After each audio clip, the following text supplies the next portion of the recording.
अपने ज़ाती जो उनके मकासद थे उसके ऊपर उन्होंने उनके साथ बदतमीज़ी की। आज हम उसकी भरपूर अंदाज में उसकी मजम्मत करते हैं। आज हम लोग यहाँ इकट्ठे हुए थे, हम चारों एग्जेक्टिव कमेटी मेंबर, हमने एक आज रिक्वेजिशन जमा कराई है।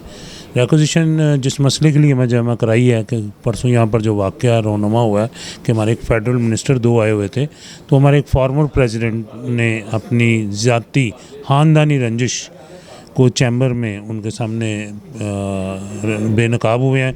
अपने ज़ाती जो उनके मकासद थे उसके ऊपर उन्होंने उनके साथ बदतमीज़ी की। आज हम उसकी भरपूर अंदाज में उसकी मजम्मत करते हैं कि ये जो इन्होंने किया ये गलत है।